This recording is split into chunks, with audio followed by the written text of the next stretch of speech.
सहेली।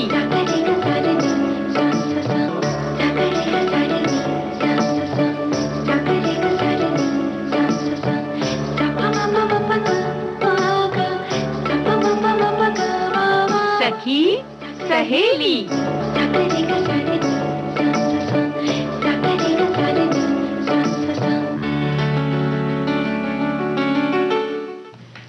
सभी सखियों श्रोताओं को और मेरा प्यारा प्यारा सा नमस्कार दे देते हैं। आज हमारे साथ हैं हमारी प्यारी कम्मू भाभी। मंजरी दीदी आपको नमस्कार, सभी सहेलियों को, सखियों को और सखाओं को भी हमारा नमस्कार। जी बिल्कुल, और बहुत बहुत कम्मू भाभी आपका स्वागत है सखी सहेली के मंच पर। और देखिए बहुत सारी आज हम लोग मिलकर बातें करेंगे ना। भाई बातें तो हम अपनी सखियों से, श्रोताओं से रोज ही करते हैं, लेकिन उन बातों में मंजरी दीदी आज क्या खास होगा ये तो बताइए। देखिए आज तो भाई खास ये है कि शुक्रवार है। अब जब हमारे साथ कम्मो भाभी है तो हम लोग व्यंजन की बात करेंगे। क्यों भाभी नहीं होती तो नहीं करती? ये भाभी अच्छा अच्छा बनाती है ना, इसलिए करेंगे। हाँ, तो कुछ अलग कुछ बनाएंगे। रसोई घर से जो खुशबू आएगी उससे पता चल ही जाएगा। साथ ही मंजरी दीदी, अभिव्यक्ति और कला का जो संगम होता है वो नृत्य के माध्यम से अच्छी तरह से व्यक्त किया जा सकता है। मतलब जब हम नृत्य है वो तो एक ऐसी चीज है, जब हम उदास होते हैं तब संगीत और नृत्य ही एक ऐसा माध्यम है जो कहते हैं ना, डूबते हुए दिल को कहीं ना कहीं थोड़ा सा सुकून जरूर देता है। हाँ कम्मो भाभी, ऊर्जा से भर देता है।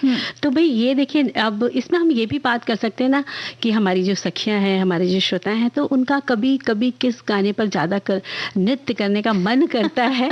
तो कम्मो भाभी ये भी अगर वो हमको बताएंगे ना लिख करके तो बड़ा मजा आएगा। वो तो बताएंगे ही, लेकिन हम आपसे भी पूछेंगे, अभी नहीं, बाद में। बिल्कुल। साथ ही सखी विशेष के अंतर्गत चित्रा विश्वेश्वरन नृत्यांगना जो है भरतनाट्यम की, उनके विषय में हम जानकारी देंगे। और आज जो दिवस है कार्यस्थल पर सुरक्षा और स्वास्थ्य का विश्व दिवस हम मना रहे हैं। अंतर्राष्ट्रीय श्रम संगठन द्वारा 28 अप्रैल को विश्व कार्यस्थल पर सुरक्षा और स्वास्थ्य के दिवस के रूप में मनाया जाता है। और वैसे ये दिन विश्व स्तर पर व्यावसायिक दुर्घटनाओं और बीमारियों की रोकथाम को बढ़ावा देता है। सरकारी हो या प्राइवेट, नौकरी करने वाले लोगों का ज़्यादातर वक्त जो है ऑफिस में ही गुजरता है। तो ऐसे में कार्यस्थल में उनके स्वास्थ्य और सुरक्षा को सुनिश्चित करना बेहद ज़रूरी है। और मूल रूप से ये जागरूकता बढ़ाने वाला अभियान है जो व्यावसायिक सुरक्षा और स्वास्थ्य के क्षेत्र में उभरती प्रवृत्तियों पर अंतर्राष्ट्रीय ध्यान केंद्रित करता है। विश्व कार्यस्थल स्वास्थ्य सुरक्षा दिवस का मुख्य उद्देश्य स्वास्थ्य कार्य संस्कृति को बढ़ावा देना है, जिससे काम के दौरान होने वाली दुर्घटनाओं, मृत्यु और बीमारियों से बचा जा सके या उन्हें कम किया जा सके। बिल्कुल। अंतर्राष्ट्रीय श्रम संगठन यानी इंटरनेशनल लेबर ऑर्गेनाइजेशन द्वारा इस दिवस की घोषणा की गई थी और हर साल सन 2003 से इसे मनाया जा रहा है। और उद्देश्य इसका यही है कि जब भी कार्यस्थल पर कोई कर्मचारी अचानक दुर्घटनाग्रस्त हो जाता है या परेशानी में फंस जाता है तो कैसे उसकी सुरक्षा की जाए, उसकी सुरक्षा और स्वास्थ्य को सुनिश्चित किया जाए और सुविधाएं और उपचार की व्यवस्था मुहैया कराई जाए। जी, और अगर कर्मचारी की देखभाल की जिम्मेदारी कार्यालय द्वारा की जाती है तो काम की प्रगति भी तेज होती है, इसीलिए उनके अधिकारों की जानकारी भी उन्हें दी जानी चाहिए। अंतर्राष्ट्रीय श्रम संगठन वर्ष 2003 में ट्रेड यूनियनों के आग्रह पर इसमें शामिल हुआ। ILO द्वारा ये अभियान दुनिया भर के मजदूरों की परेशानियों और उनकी सुरक्षा के लिए बेहतर उपायों और उनकी सुविधा के लिए सभी को जागरूक करने के लिए संगठन बना है। सरकार द्वारा कानून और सेवाएं देना जिससे कर्मचारी रोजगार योग्य बने रहें और उद्यम भी तरक्की करता रहे। कई बार क्या होता है कि शारीरिक सुरक्षा का खतरा, जैसे कार्यस्थल पर कई तरह की चोटें शामिल होती हैं जो मशीनों के चलाते वक्त लग जाती हैं, या बिजली का असंतुलन होना, तापमान अचानक बढ़ जाना या विस्फोटक स्थिति कभी कभी निर्माण हो जाती है। गिरने से या फिसलने जैसी समस्याएं, जो चोट लगने की समस्याएं होती हैं वो हो सकती हैं, या कभी कभी कई जगहों पर गैसों का रिसाव, इस तरह की दुर्घटनाएं भी होती हैं। और इसी तरह जैविक खतरों में रक्त और शरीर के तरल संपर्क में आना, कीड़े के काटने, त्वचा की समस्या या अन्य श्वास संबंधी दिक्कतें भी आ जाती है और इन सभी के लिए त्वरित उपचार सुविधा मिलना ज़रूरी है। बिल्कुल, कभी चोट, पीठ दर्द, गर्दन और घुटनों में दर्द या मांसपेशियों की समस्या हुई तो क्या करना है? जब जैसा कार्य करते हैं वहाँ उसी प्रकार की स्वास्थ्य संबंधी समस्याएं उत्पन्न होती रहती हैं, तो बस उन्हीं के प्रति हमें जागरूक रहना होगा। और कुछ महत्वपूर्ण बातें भी हैं कि उन पर भी ध्यान रखना चाहिए, जैसे कि कार्यस्थल परिसर में अग्नि सुरक्षा, उचित अपशिष्ट प्रबंधन, साफ सफाई और उचित वेंटिलेशन सुनिश्चित करना, यानी हवा की व्यवस्था करना। और मेडिकल लैब और निर्माण स्थलों में कई अतिरिक्त सुरक्षा जो मानक हैं उनकी भी उसमें जागरूकता आती है। साथ ही कार्यस्थल पर कर्मचारियों की सुरक्षा का पूरा ख्याल रखना, जो उपकरण हैं वो सुरक्षित हों, बुनियादी ज़रूरतों में जैसे स्वच्छ पानी है, कैंटीन है, शौचालय है या हीटिंग व्यवस्था है, यानी जहाँ अधिक ठंडी पड़ती है उस जगह पे, और साथ ही एयर कंडीशनिंग, रेस्ट रूम, इन सारी जो कहते हैं ना मूलभूत सुविधाएं जो होती हैं, इनका होना बेहद ज़रूरी है। कार्य की समयावधि भी निश्चित रहे, जिससे जितने समय घंटे काम करना हो और उसके बाद थोड़ा आराम। बिल्कुल। और इस दिवस को मनाने का यही उद्देश्य है कि कैसे अपने कर्मचारियों की सुरक्षा और स्वास्थ्य का ध्यान रखा जा सकता है। तो कमो भाभी, ये चीज़ें बहुत ज़रूरी होती हैं कि हम जहाँ काम कर रहे हैं वहाँ पर ये चीज़ें हों, और हम कितने भी घंटे, हमें जो काम के घंटे निश्चित किए जाते हैं उस हिसाब से हम काम भी कर सकें। कर्मचारियों की सुरक्षा का, उनके स्वास्थ्य का पूरा ख्याल रखा जाना चाहिए। और अब हमें ख्याल रखना होगा कि कार्यक्रम में गीत बजना चाहिए। जी।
हाँ, तो कम्मो भाभी देखिए गाना जो था ना कितना प्यारा था ना, वृष्टि पड़े टापुर टुपुर, यानी कि जब बारिश की बूंदें गिरती है ना तो बस लगता है ना कि थोड़ा सा नृत्य कर लिया जाए, है ना भाई मंजरी जी। हर गीत प्यारा ही होता है, हर गीत में जो शब्दों की अभिव्यक्ति होती है, भावों की अभिव्यक्ति होती है ना, वो थोड़ी अलग होती है, बिल्कुल मन को मोह लेती है।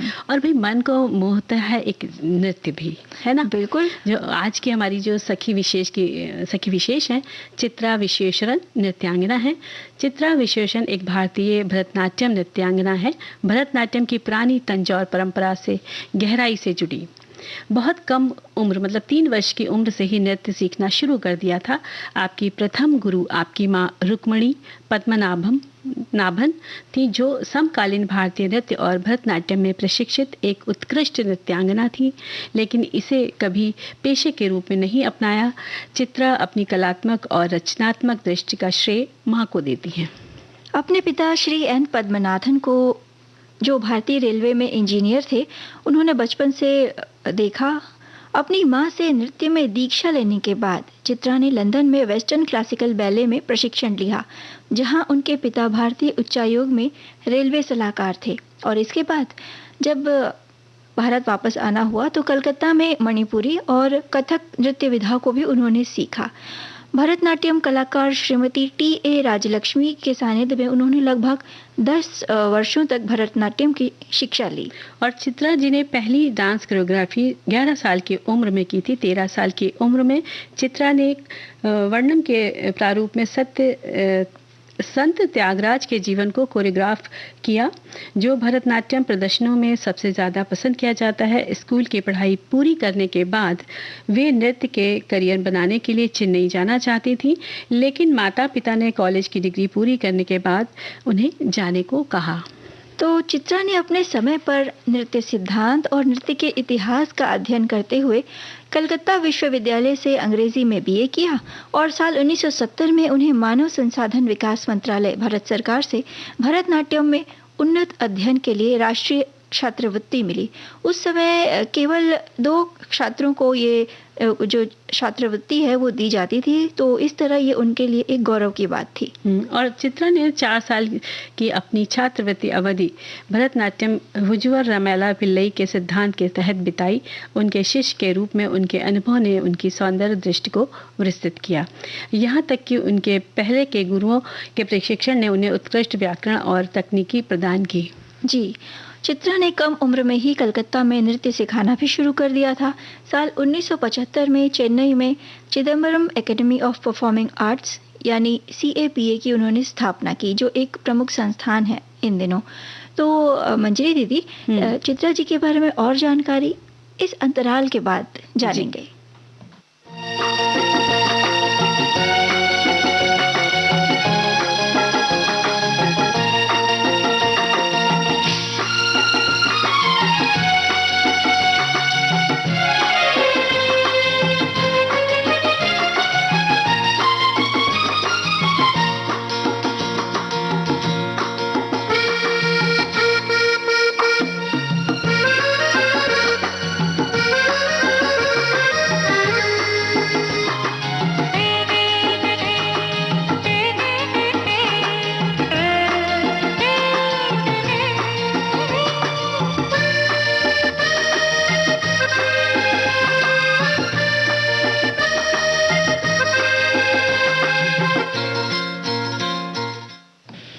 तो हम चर्चा कर रहे हैं भरतनाट्यम नृत्यांगना चित्रा विश्वेश्वरन की, जिन्होंने 1975 में चेन्नई में Chidambaram academy of performing arts यानी CAPA की स्थापना की, जो भारत में एक प्रमुख संस्थान के रूप में उभरा है। 1980 में चित्रा ने अपना पहला नृत्य नाटक देवी अष्टरस मल्लिका कोरियोग्राफ किया, जिसकी खूब प्रशंसा हुई। कई एकल प्रस्तुतियों का आयोजन किया इन्होंने, जैसे कृष्णांजलि है। ये एकल विषयगत प्रस्तुति थी जिसमें फ्लैशबैक की अवधारणा को पहली बार पेश किया गया। और इसी के साथ उन्होंने पुरंदर, कृष्णामृतम, सप्तसप्ती, स्त्री शक्ति, विश्वम विष्णुमयम, नवीना निरूपन्ना और उनकी प्रस्तुतियां थी अयोधी मन्नन उल्लेखनीय है। साथ ही पांचाली, दशावतारम नृत्य श्रृंखला ये भी उल्लेखनीय है। देश विदेश में कई नृत्य नाटिकाएं उन्होंने प्रस्तुत की। UK, France, Sweden, Italy, Canada, Singapore, ऐसे ही कई विदेशों में कई नृत्य कमबुआ बहुत देशों में जाकर के उन्होंने अपनी प्रस्तुतियां दी।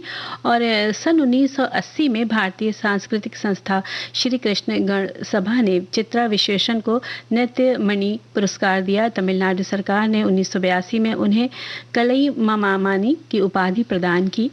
सन 1987 में संगीत नाटक अकादमी पुरस्कार और 1992 में पद्मश्री से सम्मानित किया गया उन्हें। इसके अलावा भारत के स्वतंत्रता के 50वें वर्ष में उन्हें सम्मानित किया गया। महिला शिरोमणि और श्री रत्नम की उपाधि मिली। साथ ही जापान फाउंडेशन ने उन्हें साल 2000 में अपना विशिष्ट अतिथि होने के लिए आमंत्रित किया था। साल 2013 में चित्रा जी को नृत्य के लिए संगीत अकादमी के नाट्य कला आचार्य पुरस्कार से सम्मानित किया गया। और अन्य सम्मानों में नृत्या विलास पुरस्कार, सुर सिंगार संसद पुरस्कार मुंबई 1988 में उन्हें मिला। मानव सेवा पुरस्कार आर्थिक अध्ययन संस्थान दिल्ली से सन 1992 में मिला। और नटनामणि कांची परमाचार्य सन 1999 में मिला। इस तरह से उन्हें बहुत सारे पुरस्कार मिले। साल 1996 और 97 में उन्होंने भारत में अपनी तरह का एकमात्र नृत्य सेमिनार यानी सभा का नाट्य कला सम्मेलन आयोजित किया। Chitra ji India foundation for arts की ट्रस्टी और भारत सरकार समिति की सदस्य है, जो भरतनाट्यम में छात्रवृत्ति और फेलोशिप के लिए उम्मीदवारों का चयन करती हैं। संगीत नाटक अकादमी की सामान्य परिषद और कार्यकारी बोर्ड की सदस्य भी हैं ये। और कम्मो बुआ, हम लोग पहले संदेश कम्मो बिल्कुल ले लीजिए संदेश ले लीजिए। तो ये संदेश है कि नृत्य कला का प्राचीनतम ग्रंथ भरत मुनि का नाट्य शास्त्र है। और इस नृत्य कला के दो प्रकार होते हैं, एक शास्त्रीय नृत्य और दूसरा लोक नृत्य। जी। मानव ने देव देवता को खुश करने के लिए नृत्य को अपना मुख्य साधन बनाया था। इसका प्रमाण अजंता एलोरा की गुफाओं में भी मिलता है। और सुख एवं दुख के भाव को व्यक्त करने का नृत्य एक माध्यम है। नए मानव मनोरंजन का एक ऐसा प्रदर्शन है। नृत्य के जरिए विभिन्न भाव के माध्यम से कहानी को पेश किया जाता है। ये कला सर्वव्यापी कला है। शास्त्रीय नृत्य के 3 प्रमुख घटक हैं, नाट्य, नृत्य और नृत्य, जिसमें नाटिका तत्व हाथों के हाव भाव और पैरों की स्थिति से मनोभाव अभिनीत किया जाता है। नृत्य कला में 8 प्रकार के रस को व्यक्त किया जाता है। नवा रस, शांत रस बाद में जोड़ा गया। बहुत अच्छी जानकारी हमारे साथ साझा की इन्होंने।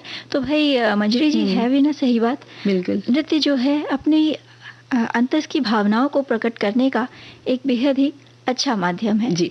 और कम्मो बुआ सुन ले, कम्मो भाभी बार बार नाम गलत निकल जाता है, तो चलिए एक गीत सुन लेते हैं। बिल्कुल बिल्कुल।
आपसे पूछें कि कभी आप नृत्य करती हैं? अच्छा, डांस कम्मो करती भाभी हैं? आप सीधा नृत्य पर आ गई। हाँ बिल्कुल, कभी कभी मन करता है, बल्कि कर ही लेते हैं। हमारा भी मन करता है ना, तो हम भी बस म्यूजिक लगाया और थोड़ा सा पैरों को थिरका लिया, और थिरकने के बाद जी। मतलब उसका जो असर होता है ना, मन शांत हो जाता है, बिल्कुल। और एक तरह से शरीर को व्यायाम मिल जाता है बिल्कुल। ना, तो कसरत भी हो जाती है और जो एकदम हल्का महसूस होने लगता है। बिल्कुल। अपने लेकिन जो संगीत है अपनी पसंद का बस लगाइए और थोड़ा बस सा थिरक लीजिए। और कमो भाभी बड़ा मजा आता है ना कि जब ऐसे डांस करते हैं ना तो पूरा शरीर ऊर्जा से भर जाता है, और फिर जो अगर आपने सुबह कर लिया तो आप दिन भर के लिए एकदम एक्टिव हो गए। तो इस तरह से ऐसा नहीं है कि सिर्फ सुबह ही डांस तो किया जा सकता है या नृत्य किया जा सकता है, जब मन हो तब नाच लेना चाहिए। बिल्कुल। वैसे हमारी एक सखी कह रही हैं कि भारत एक ऐसा देश है जहाँ सभी अवसरों पर विभिन्न प्रकार के नृत्य किए जाते हैं। पूरे भारत देश में बहुत समय पहले से उत्सव और त्योहारों पर नृत्य करने की परंपरा चली आ रही है। साथ ही भारत के प्रत्येक राज्य के अपने कुछ लोक नृत्य हैं। लोक नृत्य प्रदेश की संस्कृति को बयां करते हैं। ऐसे नृत्य जो प्रांत, धर्म, जाति या स्थान के आधार पर भिन्नता रखते हैं, वे लोक नृत्य होते हैं। एक प्रदेश के एक से अधिक लोक नृत्य भी हो सकते हैं। तो भाई नृत्य का रिश्ता जो है वो भाई आत्मा से है ना जी। कमो भाभी, और संगीत अमर आत्मा की पुकार है, तो नृत्य आत्मा की अभिव्यक्ति है जिसके द्वारा हमारा शरीर अनेक प्रकार की भाव भंगिमाओं को प्रस्तुत करने के लिए लालायित होता है, और जब भाव रस में लीन होकर कदम थिरकने लग जाए तो वही नृत्य है। नृत्य तो प्रकृति के कण कण में समाया है, और नृत्य अभिव्यक्ति एवं कला का अनुपम संगम है। बिना भाव के नृत्य अधूरा लगेगा। नृत्य आनंद की वो पराकाष्ठा है जिसमें संपूर्ण शरीर डूब जाता है। बिल्कुल। तो जो आपने बात कही ना कि नृत्य प्रकृति के कण कण में समाया है, जब वर्षा ऋतु के पश्चात प्रकृति देखिए कितनी साफ सुथरी मतलब एकदम धुली साफ सुथरी लगती है, मन प्रसन्न होता है और ऐसा महसूस होता है कि जो प्रकृति है वो भी अपने आप को अभिव्यक्त कर रही है। बिल्कुल। और कला वैसे एक ऐसी अभिव्यक्ति है जिसके द्वारा कलाकार अपनी भावनाओं का प्रदर्शन करता है, और अपने मन की भावनाओं का प्रदर्शन करने के लिए गीतों से अच्छा माध्यम क्या हो सकता है। जी। सुन ले मेरे पायलों के गीत साजना, हाँ बुला रही है मेरी प्रीत साजना, आजा रे आजा रे। सुन ले मेरे पायलों के गीत साजना, हाँ बुला रही है मेरी प्रीत साजना, आजा रे आजा रे।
क्या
तो नृत्य की बात हो रही है, नृत्य की अभिव्यक्ति की बात हो रही है, तो हमारे एक साथी कह रहे हैं, संगीत ही है जो मेरा सच्चा साथी है। मेरा हर काम संगीत सुनते हुए होता है, इससे थकावट भी नहीं होती मुझे।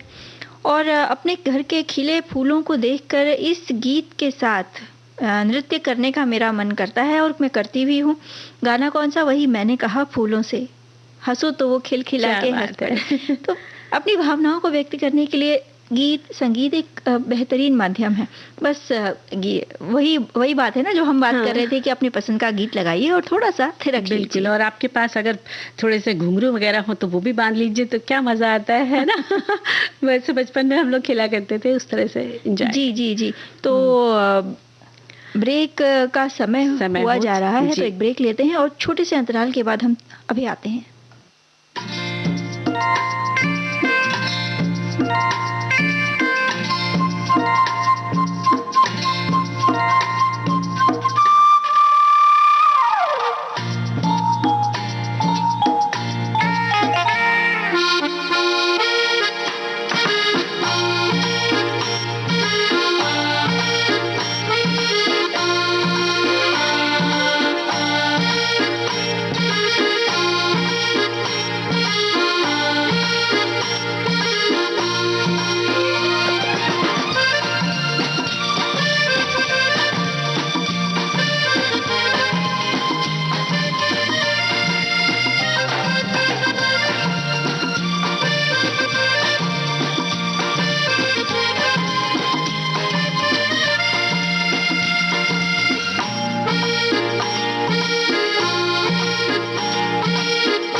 देश की सुरीली धड़कन विविध भारती पर आप सुन रहे हैं कार्यक्रम सखी सहेली।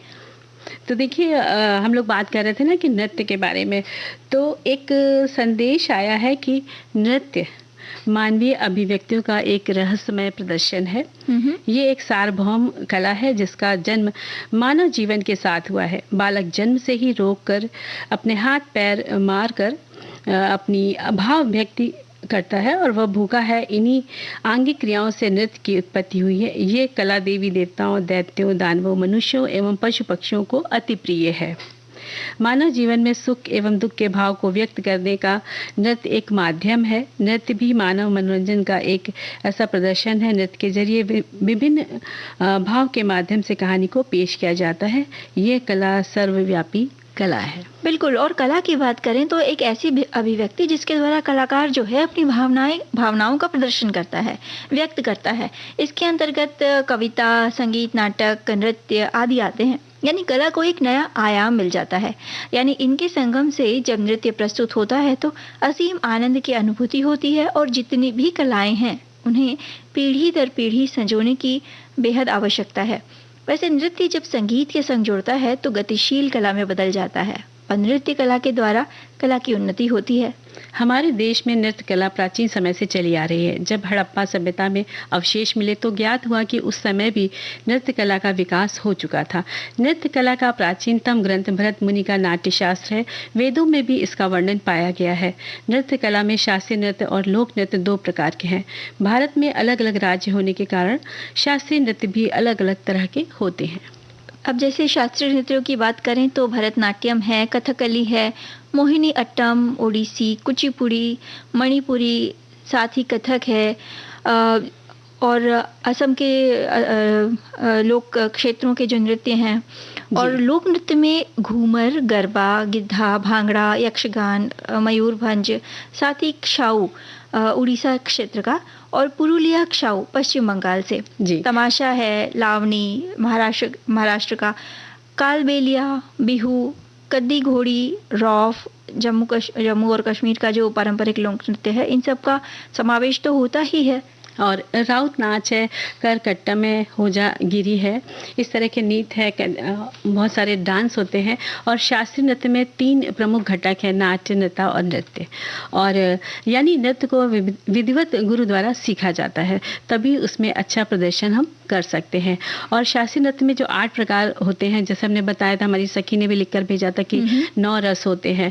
तो शांत रस है, हास्य रस, करुणा रस, रौद्र, वीर रस, भयानक, विभत्स रस, अद्भुत और शांत रस, ये सारे उसमें रस आ जाते हैं।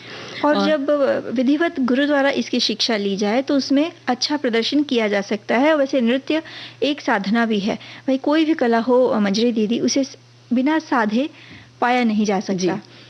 तो चाहे वो ललित कला हो या संगीत हो या नृत्य या कोई अन्य कला, आत्म अभिव्यक्ति का ही एक रूप है और अभिनय का विस्तारित अर्थ है अभिव्यक्ति। बिल्कुल। और नृत्य तभी उत्कृष्ट होता है जब कलाकार उस कथा वस्तु को भाव भंगिमा को लयबद्ध तरीके से प्रस्तुत करता है और उस नृत्य से जुड़ा स्वयं श्रृंगार करता है, वेशभूषा धारण करता है, यानी उसका संपूर्ण स्वरूप ही मन को मोह लेने वाला होता है। और कम्मो बुआ, इसी तरह गीत भी तो होते हैं ना? जी बिल्कुल होते हैं। तो सुन ले एक गीत।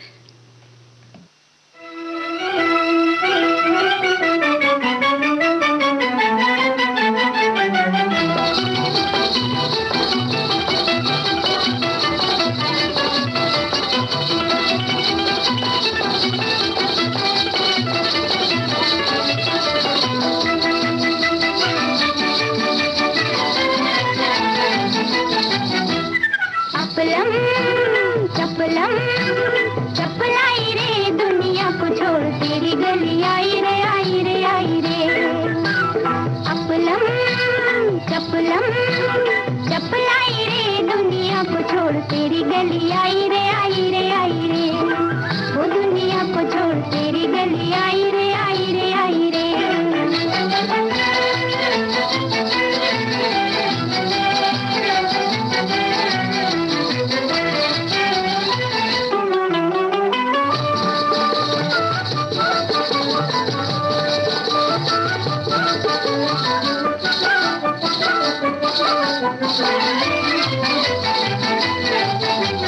बड़ा मजबूर किया हाय तेरे प्यार ने, मार दिया हाय तेरे प्यार ने।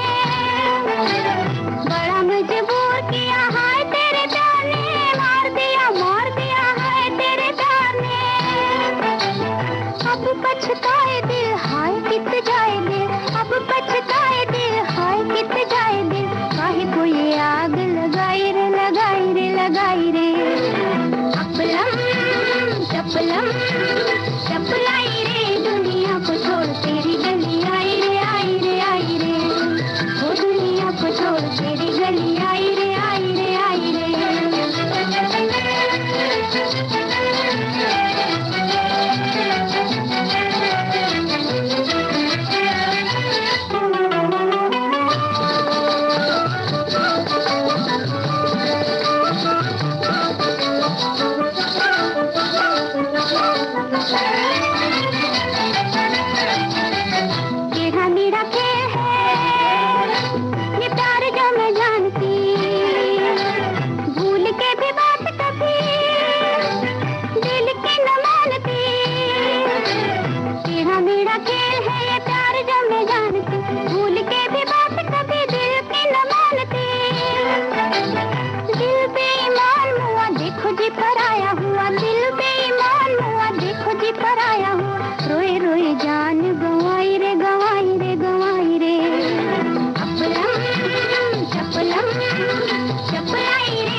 तो कम्मो भाभी, बोलिए। अब आप ये नृत्य से निकलिए।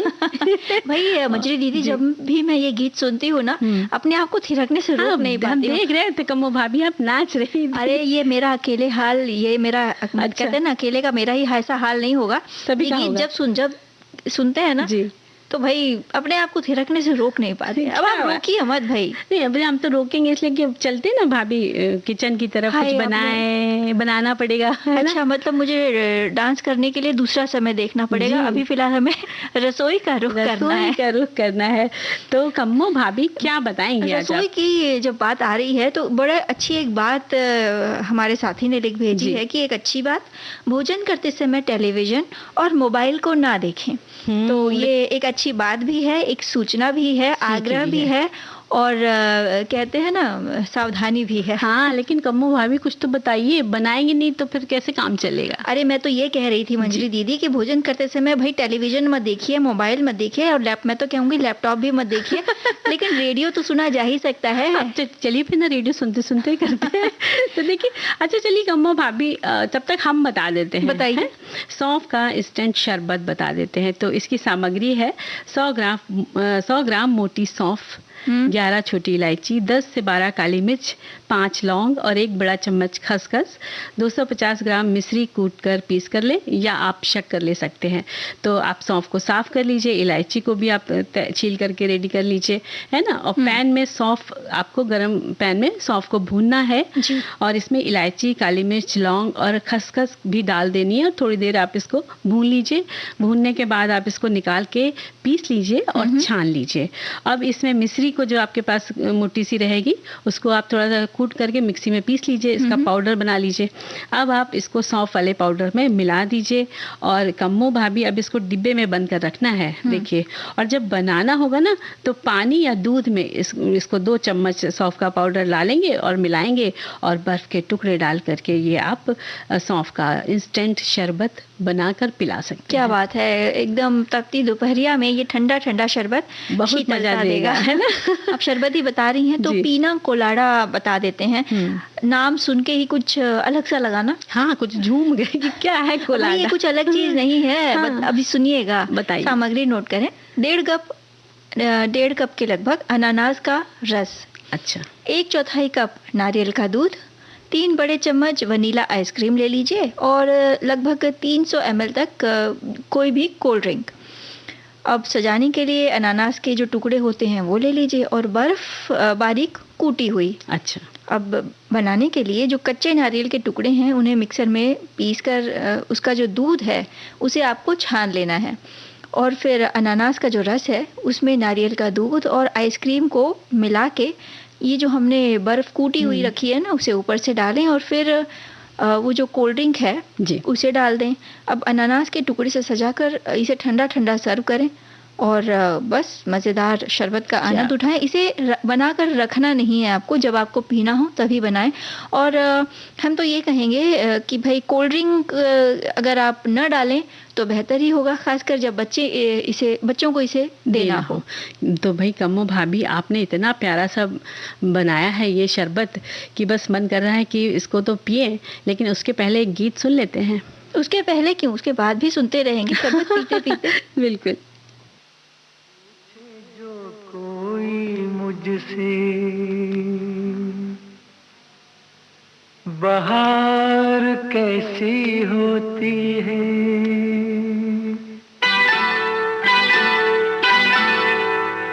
पूछे जो कोई मुझसे बहार कैसी होती है, नाम तेरा लेके कह दूं कि यार ऐसी होती है।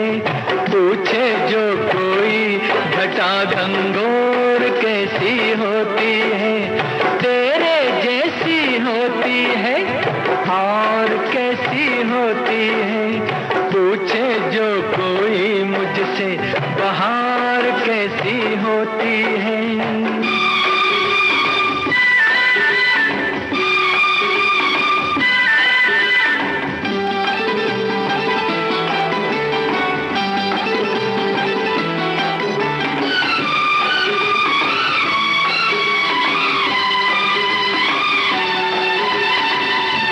गुस्ताखी मैंने कभी की नहीं, मैं क्या पागल हूँ नहीं जी नहीं।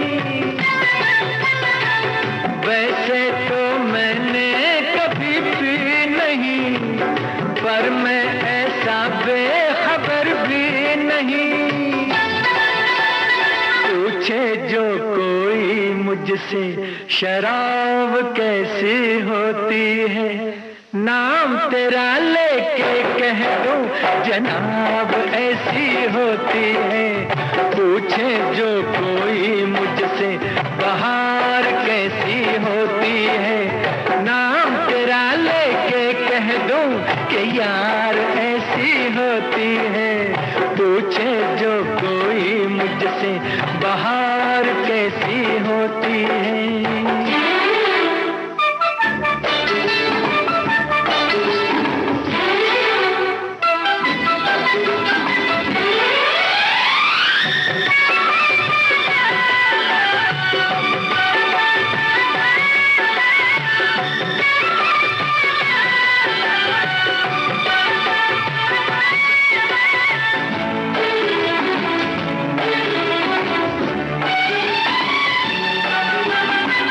तुझको क्यों आई है या क्या पता, तू क्यों है मुझसे खफा क्या पता।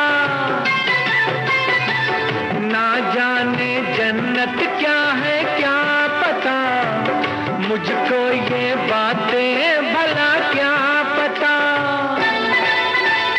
पूछे जो कोई मुझसे हूर कैसी होती है, नाम तेरा लेके कह दूं हुजूर ऐसी होती है। पूछे जो कोई मुझसे बहार कैसी होती है, नाम तेरा लेके कह दूं कि यार ऐसी होती है। पूछे जो कोई घटा गंगोर कैसी होती है, तेरे जैसी होती है और कैसी होती है। पूछे जो कोई मुझसे बहार कैसी होती है।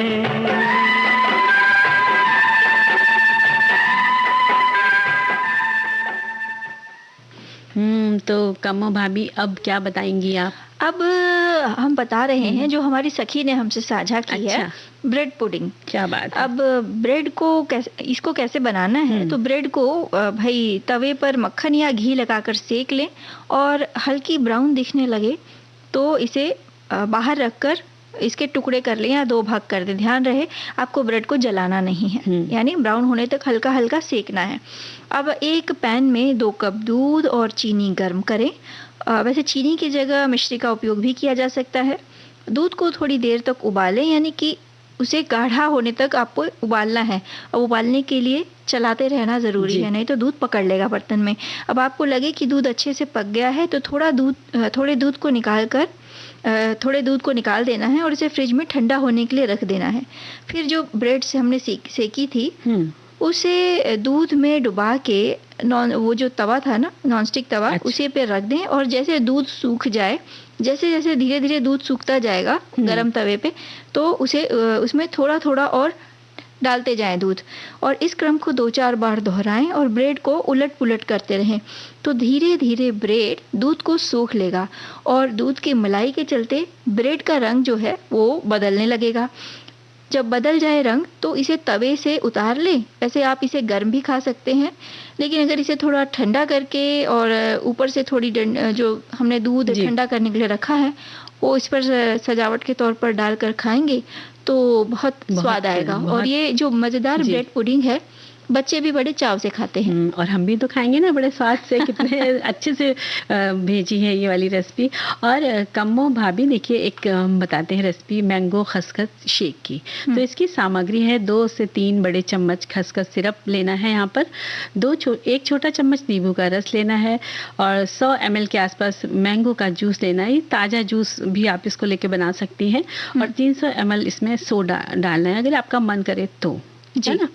और थोड़ी सी बर्फ के टुकड़े हैं, पुदीने की पत्ती सजाने के लिए है। तो इसकी विधि है कि एक गिलास में खसखस सिरप डालें, उसमें मैंगो जूस डालें, नींबू का रस डालें और आपके इच्छा है तो आप सोडा उसमें डालकर मिला लें और बर्फ के टुकड़े और पुदीने की पत्ती से सजा दें और बस इस ठंडे ठंडे मैंगो खसखस शेक को पिए और पिलाएं। वैसे शेक बनाने के समय जो आपने सोडे की बात की, उसकी जगह हल्का पानी मिला, थोड़ा सा पानी मिला के इसमें अगर घर पे ही जो जीरा होता है उसे भून लें और उसे पीस के या क्रश करके मिला दें। साथ ही पुदीने की पत्ती का जो पाउडर होता है जो बाजार में भी मिलता है, वैसे इसे घर पे भी बनाया जा सकता है। पुदीने की पत्तियों को सुखाकर वो भी डालेंगे तो स्वाद जो है और बढ़ जाएगा। बिल्कुल कमो भाभी, बढ़ जाएगा। और ये तो चलिए ये होगी बातें हमारी व्यंजन की, तो एक गीत सुन लेते हैं कि आप और व्यंजन बताने वाले। मैं सोच रही थी एक और बता देते हैं। बिल्कुल बताइए। पालक पकौड़ा चाट। अरे वाह, क्या सामग्री नोट करें। अब पालक पकौड़ा चाट जो है उसमें 1 कप पालक कटी हुई, 1 कप बेसन, आधा छोटा चम्मच हल्दी पाउडर, नमक स्वाद अनुसार और तेल तलने के लिए। नाम से ही लग रहा है ये पालक के पकौड़ों की चाट है। तो भाई पालक के पकौड़े तो बनाने सबको आते हैं। बिल्कुल। और जिनको नहीं भी आते तो बता देते हैं कि जैसे हम प्याज के पकौड़े बनाते हैं बेसन में मिक्स करके, उसी तरह पालक की पत्तियों को काट के या पूरी की पूरी पत्तियों को बेसन के घोल में डुबा के छान ले, बस पालक के पकौड़े तैयार। क्या बात है। अब चाट बनाने के लिए जो सजावट की सामग्री है उसमें है 1 कप दही, आधा कप फीके सेव, 1 तली सूखी मिर्च, नमक और चाट मसाला, साथ ही हरी चटनी, मीठी चटनी और धनिया की पत्ती बारीक कटी हुई। जैसे कि हमने बताया कि पालक की पहले पकौड़ियाँ बना लें। अब फिर एक सर्विंग डिश में दही में आपको नमक मिला के रख देना है, तो बस उसमें सर्विंग डिश में पकौड़े रखें और उस पर दही डालें, हल्का नमक डालें या चाट मसाला भी आप डाल सकती हैं, साथ ही हरी चटनी, मीठी चटनी, धनिया की पत्ती बारीक कटी हुई और जो फीके सेव हैं वो डालें और ऊपर से तली लाल मिर्च का चूरा डाल दें, तो थोड़ा खट्टा मीठा स्वाद आएगा। वैसे बच्चे खाएं तो लाल मिर्च न डालें तो बेहतर होगा। और इसमें चने की दाल मोठ भी डाली जा सकती है, साथ ही आलू के लच्छे भी डाले जा सकते हैं स्वाद बढ़ाने के लिए। क्या बात है कमो भाभी, बहुत प्यारी सी आपने रेसिपी बताई। लेकिन अब हम लोग एक गीत सुन लेते हैं।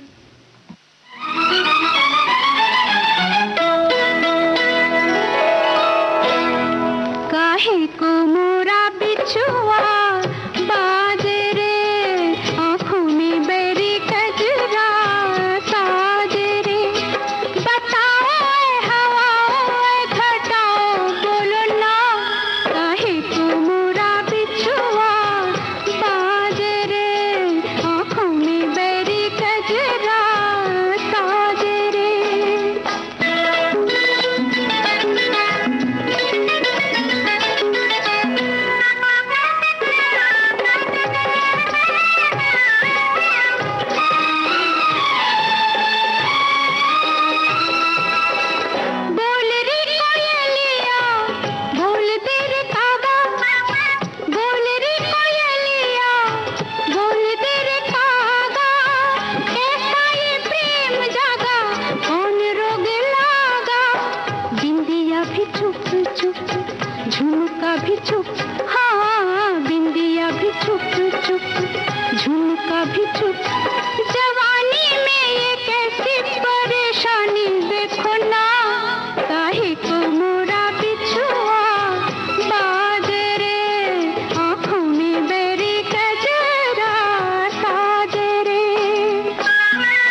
क्या बता रही हैं? रेसिपी बताते हैं, दही प्याज मसालेदार।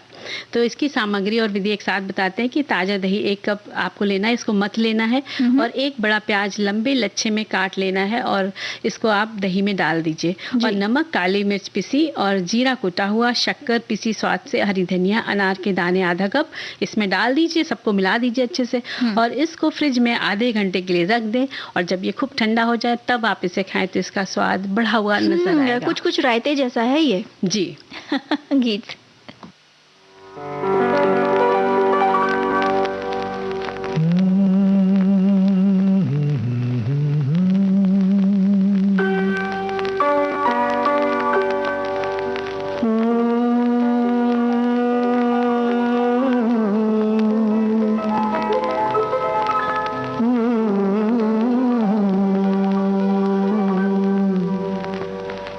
कैसे जीत लेते हैं लोग दिल किसी का, कैसे जीत लेते हैं लोग दिल किसी का, कैसे जीत लेते हैं लोग दिल किसी का, कोई तो सिखा दे हमें सलीका, कैसे जीत लेते हैं लोग दिल किसी का।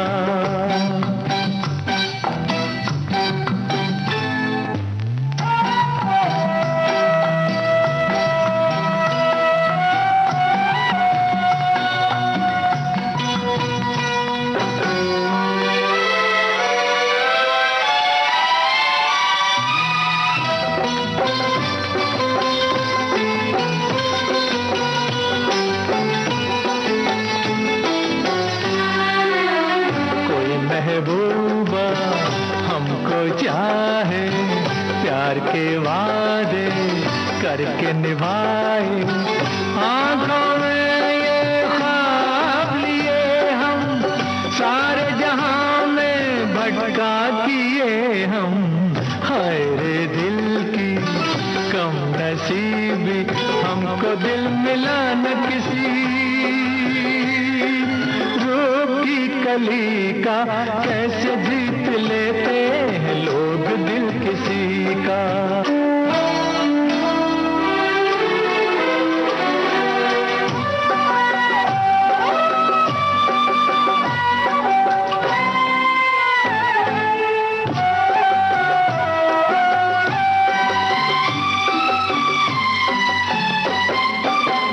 हमने न देखा जुल्फों का सावन, हमने न थामा कोई दामन, लेके चले कोई हमको वहाँ पर, रहते हैं दिलदार जहाँ पर, हाय रे दिल की कम नसीबी, हमको तो मिला न पता यार की गली का, कैसे जीत लेते हैं लोग दिल किसी का। तो कमो भाभी, देखिए हम लोगों ने कितनी सारी रेसिपियां बताई हैं, तो उम्मीद करते हैं कि सभी लोग बनाएंगे।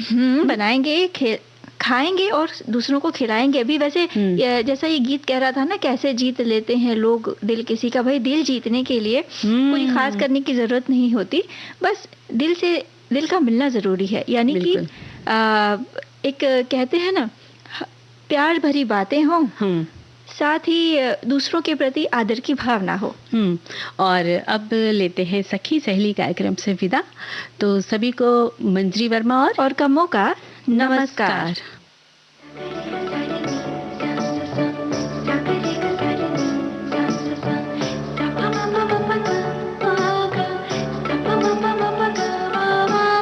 सखी सहेली।